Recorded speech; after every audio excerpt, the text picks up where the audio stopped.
જો આપણે જે શીખી ગયા થિયરી એના આધારે આપણે વધારે આઈડિયા આવે એ માટે એક ગ્રાફ મેં દોરીને તૈયાર રાખ્યો છે. એક્સ અક્ષ ઉપર આપણે સમય લીધો છે જે સેકન્ડમાં છે, વાય અક્ષ ઉપર વેગ છે જે આપણે લીધો છે મીટર પ્રતિ સેકન્ડમાં. ટૂંકમાં વેગ વિરુદ્ધ સમયનો આ એક આલેખ છે. એના મદદથી આપણે આલેખના ઢાળ ઉપરથી પ્રવેગ શોધતા શીખીશું અને પદાર્થે કરેલું સ્થાનાંતર. અહીંયા જે વેગ છે એ નિયમિત રીતે વધતો વેગ છે, અચળ પ્રવેગી ગતિ કહેવાય. એટલે એક સીધી રેખા આપણને મળે છે. હવે ઢાળ શોધવા માટે કોઈ પણ બિંદુ અનુકૂળ લઈ શકાય. માની લો કે અહીંયા આપણે કોઈ એક બિંદુ એ લઈએ અને આપણે અંતર વધારે લઈએ તો થોડું વધારે અનુકૂળ રહે. એટલો બધો ઢાળ લેવો અનુકૂળ પણ નથી, પણ કંઈ વાંધો નહીં. આ બિંદુ લઈએ જેને આપણે બી કહીએ.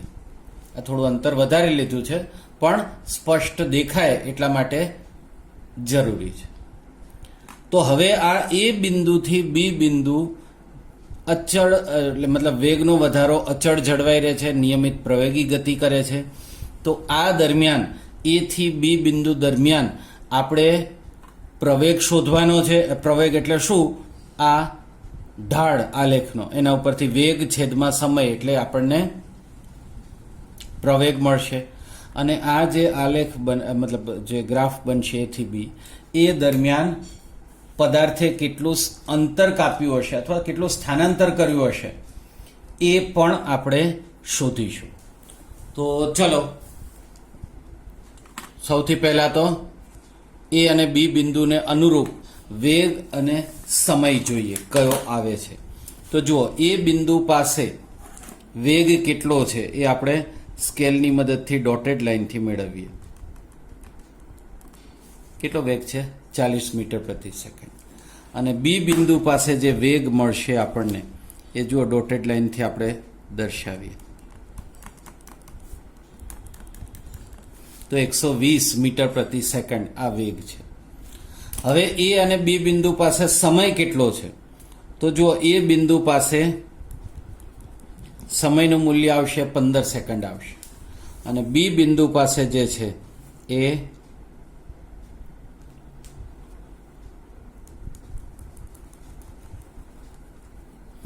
45 સેકન્ડ. જો અહીંયા દેખાશે 45 સેકન્ડ અને આ 15 સેકન્ડ. ચલો, હવે આપણે સી બિંદુ લેવું પડશે. અહીંયા કાટકોણ ત્રિકોણ બનાવવાનો થશે અને એ કઈ રીતે લઈશું? તો એ બિંદુમાંથી હોરિઝોન્ટલ એટલે આડી લાઈન એ આપણે લંબાવીએ.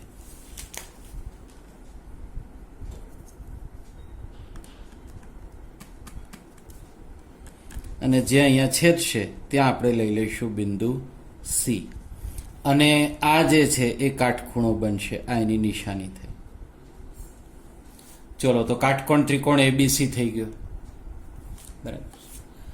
હવે આપણે આ આલેખનો પહેલા તો ઢાળ શોધવાનો છે. અને ઢાળ એટલે શું?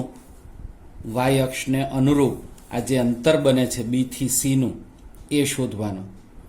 અને એના છેદમાં આ એક્સ અક્ષને સંલગ્ન જે સમયનો ગાળો છે એ શોધવાનો. તો બી થી સીનું અંતર કઈ રીતે શોધવાનું?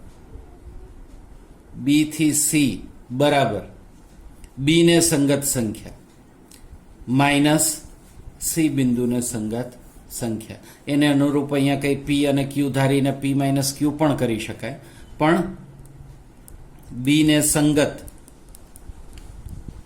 વેગનું મૂલ્ય માઇનસ સી ને સંગત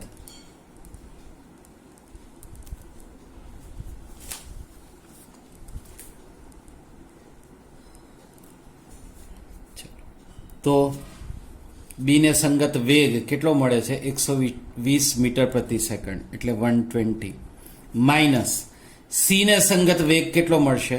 જો 40 મીટર પ્રતિ સેકન્ડ એટલે માઇનસ 40 બરાબર કેટલા થશે? 80. આ બી થી સીનું અંતર અથવા મૂલ્ય જે ગણો તે. હવે એ થી સીનું આપણે શોધવાનું છે. તો એ સી બરાબર સી ને સંગત સમય માઇનસ એ ને સંગત સમય, એટલે સી ને સંગત સમય માઇનસ એ ને સંગત સમય બરાબર. જો સી ને સંગત સમય આપણને મળે છે 45 સેકન્ડ માઇનસ એ બિંદુને સંગત સમય 15, તો 45 માંથી 15 જાય એટલે કેટલા મળશે? 30 સેકન્ડ આપણને મળશે. હવે ઢાળનું મૂલ્ય, તો ઢાળનું મૂલ્ય એટલે બીસી છેદમાં એસી, એટલે કે બી થી સી નું અંતર થાય છે 80, એ થી સી જે સમયનો ફેરફાર એ આપણને મળ્યો 30, તો 80 છેદમાં 30, એટલે ઢાળનું મૂલ્ય આપણને મળ્યું, 1 1 0 કેન્સલ થશે, 8 છેદમાં 3, એને પોઈન્ટમાં ફેરવીએ તો 3 દુ 6 અને 6 7, તો આ ઢાળનું મૂલ્ય આવ્યું.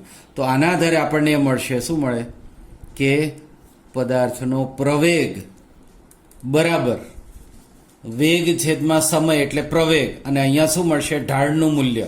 આ જે બી થી સી એ વેગનો ફેરફાર છેદમાં એ થી સી એ સમયનો ફેરફાર, તો વેગનો ફેરફાર છેદમાં સમયનો ફેરફાર એટલે એકમ સમયમાં થતું વેગનો ફેરફાર થઈ ગયો, તો એ પ્રવેગ આવ્યો, અને પ્રવેગ કેટલો આવ્યો?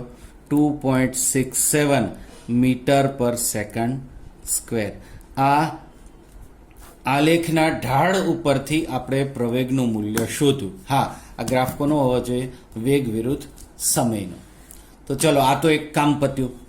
હવે આ નીચેનું જે ઘેરાયેલું ક્ષેત્રફળ છે એ ક્ષેત્રફળ ઉપરથી આપણે પદાર્થે કાપેલું અંતર અથવા તો એનું સ્થાનાંતર શોધવાનું થશે. એ કઈ રીતે થાય એ આપણે જોઈએ. તો સ્થાનાંતર બરાબર આલેખની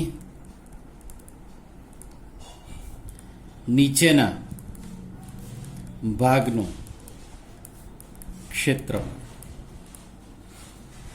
હવે અહીંયા નીચેના ભાગનું ક્ષેત્રફળ કેટલું થશે? તો એમાં જુઓ, આપણને એ બિંદુ, સી બિંદુ, બી બિંદુ એ તો બધું મળી ગયું છે. અહીંયા કંઈક બીજા બે નામ આપવા પડશે ને, તો એ બી સી, પછી માની લો કે આ બિંદુનું નામ આપ્યું ડી અને આને નામ આપ્યું ઈ. તો કયા ભાગનું ક્ષેત્રફળ થશે? એ ડી ઈ સી બી. તો એ ડી ઈ સી બી નું ક્ષેત્રફળ થઈ ગયું, એ આપણને સ્થાનાંતર મળશે. હવે તો આ જે આખો ભાગ છે એ કોઈ નિશ્ચિત આકાર નથી, પણ એના જો બે ભાગ પાડી દો તો નીચેનો ભાગ લંબચોરસ થશે, ઉપરનો ભાગ કાટકોણ ત્રિકોણ બનશે. ત્રિકોણનું ક્ષેત્રફળ ને લંબચોરસનું ક્ષેત્રફળ શોધવું આપણા માટે સહેલું રહે, એટલે આને બે ભાગમાં વેચી દઈએ. એક એ ડી ઈ સી જે લંબચોરસ છે, અને વત્તા બીજો ત્રિકોણ એબીસી. તો આકૃતિ જોશો તો ખ્યાલ આવશે કે આ આખો જે ભાગ છે એ લંબચોરસ થશે એ ડી ઈ સી નો, અને પછી આ ત્રિકોણ એબીસી બની જશે. બંનેનો સરવાળો કરો. ચલો, હવે ત્રિકોણ એ ડી ઈ સી લંબચોરસનું ક્ષેત્રફળ શું થાય? લંબાઈ ગુણ્યા પહોળાઈ. તો લંબાઈ એટલે કઈ? ડી થી ઈ એ પણ લંબાઈ થાય, અને એ થી સી એ પણ લંબાઈ થાય, અને બંનેનું મૂલ્ય સરખું જ આવે. એટલે લંબાઈ કયું થાય? આપણે ડીઈ લખો અથવા એસી લખો, જે લખો તે. તો શું લખીશું? એસી લખો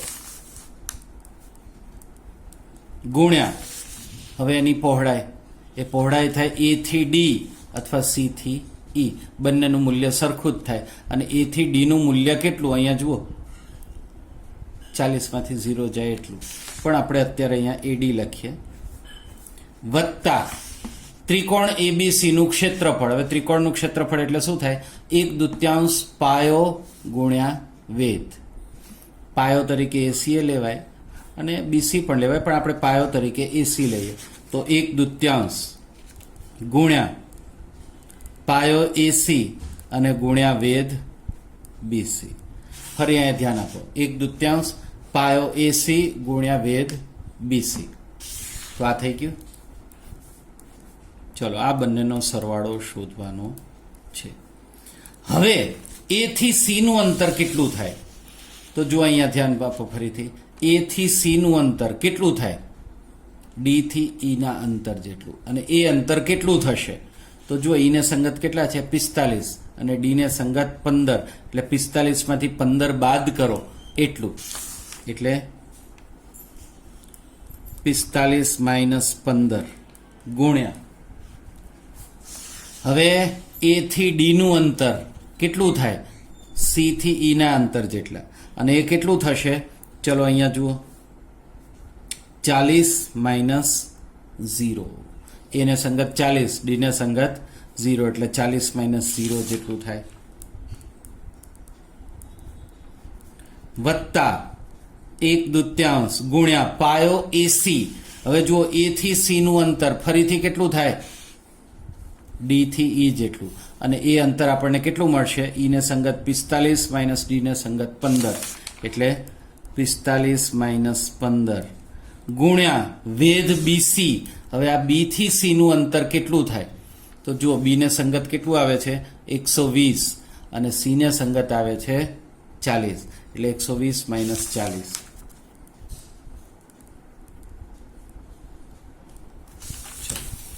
હવે 45 માંથી 15 જાય એટલે 30 ગુણ્યા 40 માંથી 0 જાય એટલે 40 વત્તા 1/2 ગુણ્યા. હવે જુઓ, 45 માંથી 15 જાય એટલે 30 અને ગુણ્યા 120 માંથી 40 જાય એટલે 80. હવે 4 ગુણ્યા 3 12 અને 2 0 વત્તા અહીંયા 2 ના અને 80 ના છેદ ઉડાડો એટલે 40 વધશે, એટલે 4 3 12 અને 2 0. આ 1200 સરખા આવે, દર વખતે કંઈ સરખા ના આવે તો કેટલા થાય? 2400 મીટર. આ પદાર્થે કરેલું સ્થાનાંતર છે. હવે આનો અર્થ શું નીકળે? તો જ્યારે પદાર્થ એ બિંદુએ હતો ત્યારે એનો વેગ હતો 40 મીટર પ્રતિ સેકન્ડ અને એ સમયે ધારો કે 15 સેકન્ડ સમય ઓલરેડી થઈ ગયો હતો. એ બિંદુએથી બી બિંદુએ પદાર્થ પહોંચ્યો તો બી બિંદુએ પદાર્થનો વેગ થઈ ગયો હતો 120 મીટર અને સમય થયા હતા 45 સેકન્ડ. તો આ 45 માંથી 15 જાય તો 30 સેકન્ડમાં એનો વેગ 40 મીટર પ્રતિ સેકન્ડથી વધીને 120 મીટર પ્રતિ સેકન્ડ થઈ ગયો. તો એના આધારે પ્રવેગ તો મળ્યો, પણ એ થી બી બિંદુ સુધી પહોંચતા એટલે કે 40 મીટર પર સેકન્ડથી 120 મીટર પર સેકન્ડનો વેગ પ્રાપ્ત કરતા સુધી પદાર્થે સ્થાનાંતર કેટલું કાપ્યું અથવા તો અંતર કેટલું કાપ્યું એ આપણને આ નીચેનો જે ક્ષેત્રફળ છે, બરાબર, એ થી બી ની નીચેનો જે ભાગ છે એના ક્ષેત્રફળ ઉપરથી આપણને ખબર પડ્યું કે 2400 મીટર એણે અંતર કાપ્યું હશે. અને એને 1000 વડે ભાગી નાખો તો 2.4 કિલોમીટર અંતર કાપ્યું હશે. આ ગ્રાફ તો આપણે શીખીએ છીએ, પણ એનું એક આ કાલ્પનિક ઉદાહરણની મદદથી આખી થિયરી ક્લિયર થઈ જાય એવું મેં એક ઉદાહરણ લીધું છે. હવે તમને આ આલેખનો ઢાળ કોને કહેવાય એ ઢાળ ખબર પડી ગઈ હશે. કોઈ પણ બે બિંદુ લઈ લો, એવા બિંદુ પસંદ કરવાના કે જેમાં એક્સ અને વાય અક્ષ ઉપર એવી કિંમત મળે કે જેથી આપણને ગણતરી સહેલી પડે. એમાં એ બે બિંદુ વચ્ચે આ રીતે હોરિઝોન્ટલ નીચેના બિંદુમાં જ લઈ લો, આમાંથી વર્ટિકલ લઈ લો અને પરસ્પર જે બિંદુએ છેદે ત્યાં સી કહેવાનું, જ્યાં કાટખૂણો બને. તો ઢાળ એટલે શું? તો આ વાય અક્ષને સંગત આ જે અંતર થાય એ થી બી સુધી જતા જે વાય અક્ષને સંબંધિત જે વેગનો ફેરફાર એના છેદમાં સમયનો ફેરફાર, એનો ગુણોત્તર લો એટલે આને ઢાળ કહેવાય. અને આમાં તો વેગ વિરુદ્ધ સમયનો આલેખ છે એટલે ઢાળ જે છે પ્રવેગ બતાવે. પણ ધારો કે સ્થાનાંતર વિરુદ્ધ સમયનો હોય તો જે ઢાળ છે એ સ્થાનાંતર છેદમાં સમય એટલે કે વેગ બતાડે.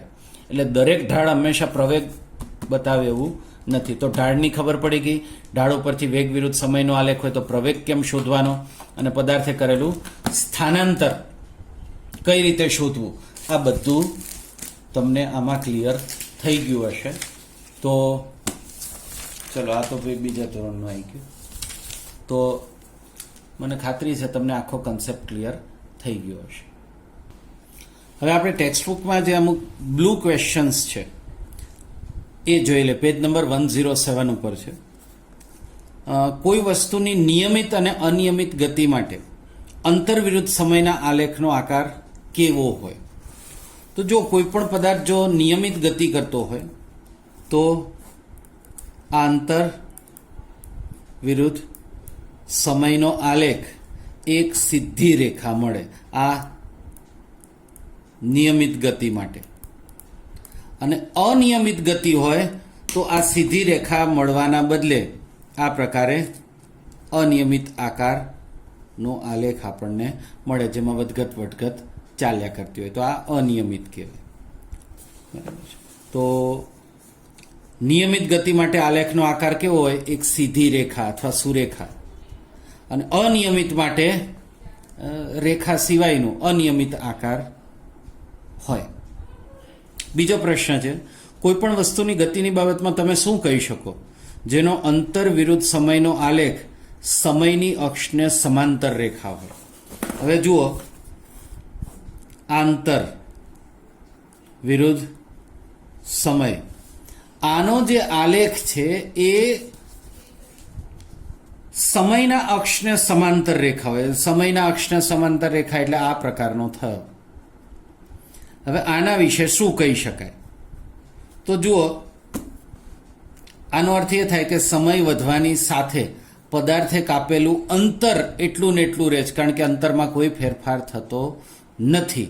અને અંતરનો ફેરફાર ન થાય એનો અર્થ શું થાય? પદાર્થ સ્થિર છે, એટલે કે પદાર્થ ગતિ કરતો નથી, આવું અર્થઘટન થાય. ત્રીજો પ્રશ્ન છે, કોઈ વસ્તુની ગતિની બાબતમાં તમે શું કહી શકો જેનો ઝડપ વિરુદ્ધ સમયનો આલેખ